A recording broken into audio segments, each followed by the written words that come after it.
ഏവർക്കും പ്രണാമം. നമുക്ക് ശ്രീ വാൽമീകി രാമായണത്തിലേക്ക് തന്നെ മടങ്ങാം. മഹാരാജാ ദശരഥൻ പുത്രകാമേഷ്ടി യജ്ഞം വിധിക്കനുസരിച്ച് അവസാനിപ്പിച്ചു. അവരവരുടെ ഭാഗങ്ങൾ സസന്തോഷം വാങ്ങിയ ദേവന്മാർ വാനുലകം പൂകി.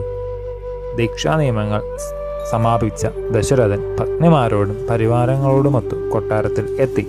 യാഗത്തിന് സന്നിഹിതരായിരുന്ന നൃഭേന്ദ്രന്മാരെ യഥാർഹം മാനിച്ച് പൂജിച്ച് സ്വദേശങ്ങളിലേക്ക് അയച്ചു. മുനിവ്യാഘ്രന്മാരെ പ്രണമിച്ച് മടങ്ങുന്ന രാജാക്കന്മാർക്കു മാത്രമല്ല സൈന്യങ്ങൾക്കും ഹൃദയം തെളിഞ്ഞ് കുളിർത്തു. സുഹൃത്തുക്കളെയും സാമന്തന്മാരെയും പറഞ്ഞയച്ച അയോധ്യാധിപൻ ദ്വിജവരന്മാർ മുൻനിർത്തിയാണ് അരമനയിൽ എത്തിയത്. ശാന്തയോടുകൂടിയ ഋഷ്യശൃംഗ ബ്രഹ്മർഷി ഉത്തമപൂജകളാൽ അതീവ സന്തുഷ്ടനായി. ബുദ്ധിമാനായ ചക്രവർത്തി പരിവാരം മാമുനീന്ദ്രനെ അനുഗമിച്ച് കൃതകൃത്യനായി മടങ്ങി. പുത്രോൽപത്തിയെപ്പറ്റി ചിന്തിച്ച് സസുഖം വസിച്ചു. പുത്രകാമേഷ്ടി യജ്ഞത്തിന് ശേഷം ഋതുക്കൾ 6 അടർന്നു വീണു കഴിഞ്ഞു. 12ാമത്തേതായ ചൈത്രമാസം അഥവാ മീനമാസം വന്നണഞ്ഞു. ശാന്തവും മധുരമോഹനവുമായിട്ടാണ് വസന്തം പ്രകൃതിയെ അനുഗ്രഹിച്ചത്. വെളുത്ത പക്ഷം, നവമി തീയതി, പുണർത്തം നക്ഷത്രം, വ്യാഴചന്ദ്രന്മാർ ഒരുമിച്ച് കർക്കിടരാശിയിലെത്തിയ പുണ്യമുഹൂർത്തം, 5 ഗ്രഹങ്ങൾ സ്വേച്ഛയിലെത്തിയ പാവന സമയം. സകല ലോക നിയന്താവും സംഭൂജനവുമായ മഹാവിഷ്ണുവിൻ്റെ അർദ്ധഭാഗം ഇക്ഷ്വാകു വംശജനായി കൗസല്യാദേവിയിൽ ജനിച്ചു. സർവലക്ഷണങ്ങളുമൊത്ത ശ്രീരാമകുമാരനെ കണ്ട് ദേവേന്ദ്ര ജനനത്താൽ അതിഥിയെപ്പോലെ കൗസല്യാദേവി സന്തുഷ്ടയായി തീർന്നു.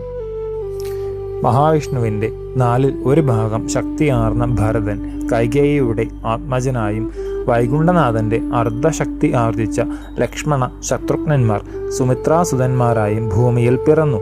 അമേയ ബുദ്ധിമാനും സർവഗുണ സമ്പന്നനുമായ ഭരതൻ പൂയം നക്ഷത്രത്തിൽ മീനം രാശിയിലാണ് ജനിച്ചത്.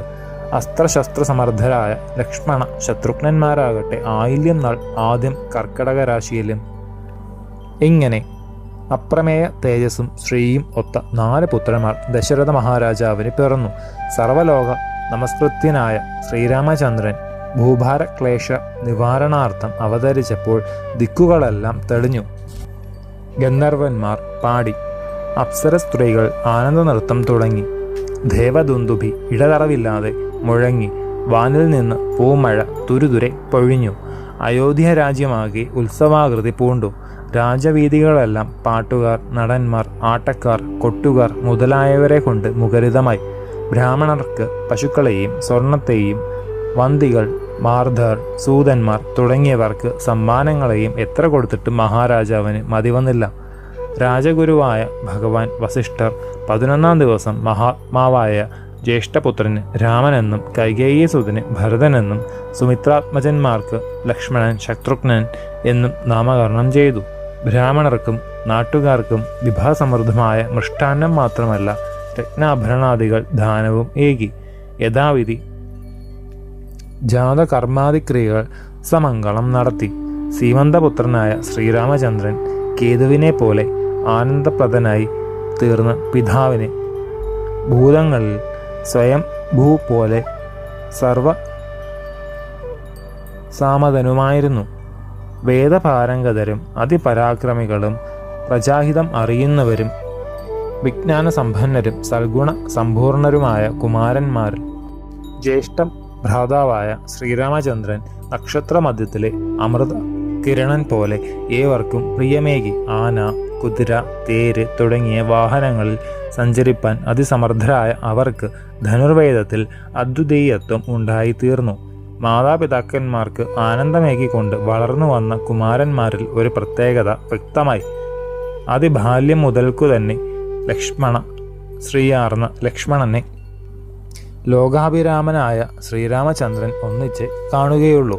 ഉണ്ണുക, ഉറങ്ങുക, കുളിക്കുക എല്ലാം ആ സഹോദരന്മാർ എല്ലാം ഒന്നിച്ചേ പതിവുള്ളൂ. അതേപോലെ ലക്ഷ്മണാത്മജനായ ശത്രുഘ്നന് ഭരതനും കൂട്ടുപിരിയാതെ വളർന്നു. ശ്രീരാമൻ പള്ളിവേട്ടയ്ക്ക് കുതിരപ്പുറത്ത് കയറിയാൽ കുലച്ച വില്ലും നിശിത ബാണവുമേന്തിയ സൗമിത്രി പിന്നാലെയുണ്ട്. ഇങ്ങനെ സഹായത്തിന് എത്തുന്ന അനുജനിൽ പുരുഷോത്തമന് പ്രാണനേക്കാൾ മീതെ വാത്സല്യവുമായിരുന്നു. അതുപോലെ തന്നെയാണ് ഭരതകുമാരന് ശത്രുഘ്നനിലും. ദേവമുഖ്യന്മാരിൽ വിധാതാവ് എന്ന പോലെ ആത്മജന്മാരിൽ ദശരഥൻ സസന്തോഷ സമേതം വസിച്ചു. ഈശ്വരാംശജരായ കുമാരന്മാർ പിതാവിന് ധന്യധന്യനാക്കി. എല്ലാവരും ഒരുപോലെ അറിവുള്ളവർ, അതിഗുണങ്ങളുള്ളവർ, ലജ്ജാവിനയ സമ്പന്നർ, യശസ്വികളും സർവജ്ഞരുമായ ദീർഘദർശികൾ. ഇങ്ങനെ മഹത്വവും പരാക്രമവും ഒത്തിണങ്ങിയ ആ തേജസ്വികളെ കൊണ്ട് ലോകപിതാമഹനെ പോലെ ദശരഥൻ ഹൃഷ്ടനായി. പിതൃ ശുശ്രൂഷകരായ നരശാർദ്ധ കുമാരന്മാർ വേദങ്ങളിൽ മാത്രമല്ല ധനുർവേദത്തിലും അചിന്ത്യ വിജ്ഞരായി തീർന്നു. ഒരു ദിവസം രാജസദസ്സിൽ ബന്ധുക്കൾ, ഗുരുവര്യന്മാർ, മന്ത്രിമാർ ഇവരൊത്ത് സന്തുഷ്ടമാനസനായി രാജ്യകാര്യങ്ങൾ ആലോചിച്ച് കൊണ്ടിരിക്കെ യൗവനത്തിലേക്ക് കാലെടുത്തു വയ്ക്കുന്ന രാമൻ്റെയും മറ്റും വിവാഹത്തെ സംബന്ധിച്ച് ആലോചിക്കണം എന്നിങ്ങനെ മഹാരാജാവ് പറഞ്ഞു. എന്നാൽ ഭയവിവശരായി ഓടി വന്ന ദ്വാരപാലകന്മാരെ പെട്ടെന്ന് കണ്ടപ്പോൾ എല്ലാവരുടെയും ശ്രദ്ധ അവരിൽ കേന്ദ്രീകരിച്ചു. ഉജ്ജ്വല തേജസ്വിനിയായ വിശ്വാമിത്രമുനി ഗോപുരദ്വാരത്തിലെത്തി കാവൽക്കാരോട്, ഞാൻ ഘാതീപുത്രനായ വിശ്വാമിത്രനാണ് എന്ന വിവരം ദശരഥനെ അറിയിക്കുക. ആ കൽപ്പന കേട്ട് കൂട്ടത്തോടെ വന്നവരായിരുന്നു അവർ. പരിഭ്രമത്തോടെ വഴിയിൽ നിന്നവരെല്ലാം കൂടി രാജസദസ്സിൽ എത്തി. ഇക്ഷ്വാകു ചക്രവർത്തിയോട് വിശ്വാമിത്ര ബ്രഹ്മഋഷി വന്ന് സമയം കാത്തു നിൽക്കുന്നതായി അവർ പറഞ്ഞു.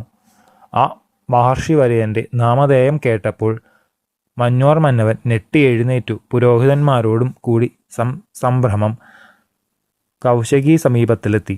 ദേവേന്ദ്രൻ ബ്രഹ്മാവിനെ എന്ന പോലെ എതിരേറ്റുകൊണ്ടുവന്ന് അർഘ്യപാദ്യാദികളാൽ യഥാവിധി പ്രസന്നവദനായി പൂജിച്ചു.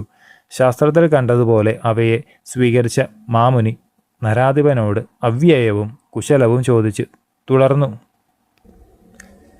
രാജാവേ, സാമന്തന്മാരും ശത്രുക്കളും അങ്ങയുടെ കീഴിൽ തന്നെയല്ലേ? ദേവന്മാർ മനുഷ്യന്മാർക്ക് ഇവർക്ക് യഥാസ്ഥിതി വേണ്ടത് ചെയ്യുന്നില്ലേ? ധന്യാത്മാവായ കൗശികൻ അവിടെ സന്നിഹിതരായിരുന്ന മാമുനീന്ദ്രന്മാരുടെ സമീപത്തിൽ ചെന്ന് ഓരോരുത്തരോടും പ്രത്യേകം കുശലം ചോദിച്ചു. ഭഗവാൻ വസിഷ്ഠനോട് വിശേഷിച്ചും. ശേഷം ചരിതം നമുക്ക് അടുത്ത ഭാഗത്തിലൂടെ കാണാം. ഗുരുപാദങ്ങളിൽ സാഷ്ടാംഗ പ്രണാമത്തോടെ നമസ്കാരം.